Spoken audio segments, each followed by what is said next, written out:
Fox Business Alert. Yesterday, we heard President Trump hinting that car companies here in the United States at least would be watching as imports coming in from other countries might escape the auto tariffs. But that is not exactly energizing the very car companies that make just about everything here. That would be the U.S. EV makers. Tesla just turned negative. Rivian is down as well, 2%. You've got Lucid down 3%. The automakers are handling the constant shifting tariff landscape, but the big question becomes, even for those that make these cars in America, how will it affect them? Look who is here.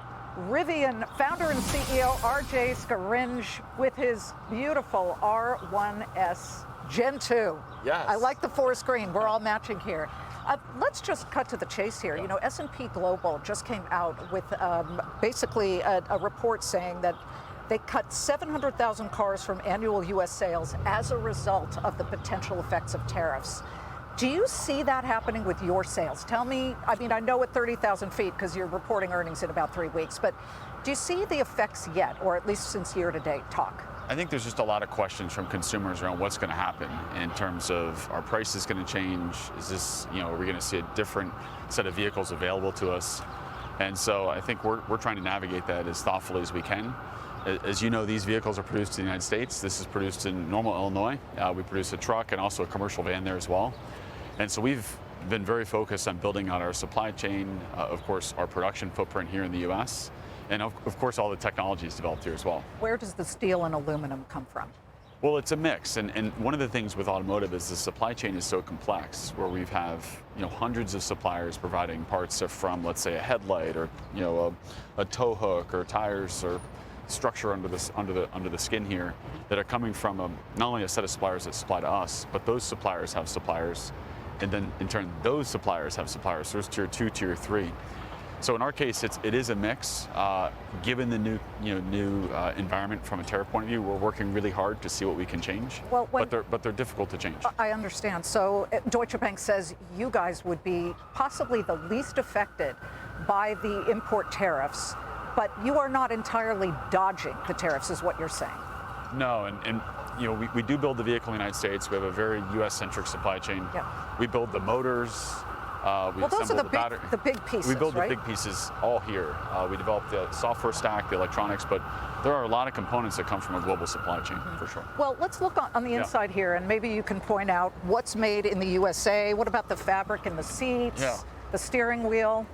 Well, yeah, so I mean, you look on the inside of the vehicle, this is just a demonstration of how much goes into developing a car. I often say, it's a collection of tens of millions of decisions, for everything from the wood that you see on the dash to the steering wheel assembly, to the airbag in the steering wheel assembly, to the sensors that go into that. There's a tremendous amount of content that's coming from suppliers that are both in the U.S., but also suppliers that are elsewhere. Sure. This starts at $105,000. Well, this one starts at about $75,000. $75,000, but when you trick it out. This one, as configured here, is that's what you heard. That's probably about what it is, yeah. 0 to 60 in under 3 seconds, correct? Yeah, it's very quick. Okay, you also are expanding the plant where this was made. You're adding more than 1 million square feet to the Normal, Illinois plant, which already has 4.5 million square feet. Yep. President Trump should be praising you. That is precisely what he wants to see, expansion on the ground here. Have you talked to the president? Have you talked to his people? Well, as you said, so this is produced, we have a large facility. We have, as a company, just under 17,000 employees. We have a plant in Normal, Illinois, has around 8,000 people on that campus. We're growing that quite a bit to not only build this, but we're building our smaller, lower cost product, which we call R2.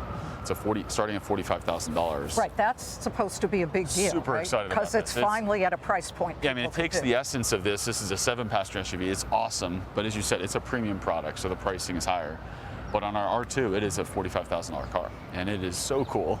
Produced here in the United States, very vertically integrated again, like this, but with a heavy emphasis on building the supply chain here in the United States. I see what you did there.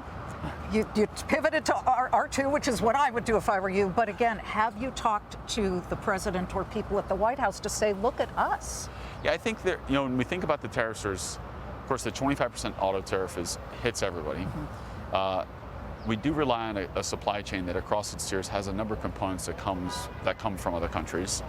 And then importantly, the trade restrictions and what we're seeing in terms of rare earth metals out of China, that's a real challenge for electric vehicles. How much of the rare earth issue, because they made some headlines today saying rare metals and magnets, some of those in these cars come from China? So essentially every electric car on the road today is using what's called a permanent magnet motor. And so you have, in the stator, you have magnets that use different types, but generally they're all using some type of rare earth metal. And those rare earth metals, you can find them many places around the world in terms of the geology. Yes. But in terms of the processing of the materials, that happens almost exclusively in China. That's right. And so that is, the export restrictions that exist in China are really challenging. I know you're going to report in 3 weeks on the numbers and deliveries and all of that potential, but let me just ask you, since this, let's say the past 6 months, because Tesla has said that its deliveries have gone down and they are missing some of their numbers.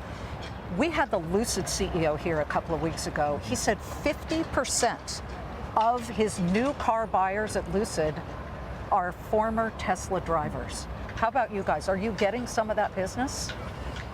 I mean, one of the things we try to do with the vehicles, we want to get as many interested customers from Tesla, from other brands, and certainly we see a lot of customers that have previously had Teslas moving into Rivians, and the fact that they already had experience in an electric vehicle certainly facilitates that. But I think it's important we recognize, as we look at the whole industry electrifying, there needs to be many winners. So there's going to be a successful Tesla, there needs to be a successful Rivian, there needs to be successful incumbent players.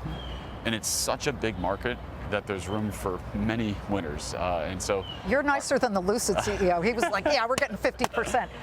But before we go, how do you get more Americans buying EVs? I'm an acolyte. I've driven one for 4 years. However, you look at the numbers. China last year, 11 million people bought EVs. Car sales in Norway, it's massive. For us, it's a much smaller percentage, something like 8%. I mean, it's about 8%. It's the cost, isn't it? It's the price, or they just don't want to drive these. How do you change I'm so glad you asked this question. I think a huge part of this is giving customers choice.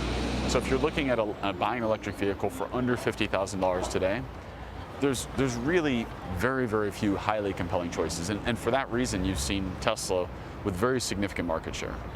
For a long time now, over 50% market share. And that's actually a reflection of limited great choices. And so what we need to see to go from 8% to 15 to 20 to eventually 100% of vehicle sales being electric, a lot of choice. And so different form factors, different features, different brands and styling and aesthetic treatments to what a car looks like.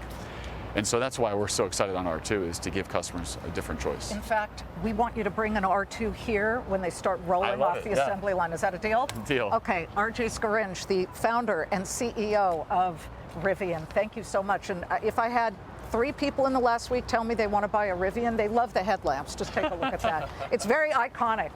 Thank you to you and your team. All right.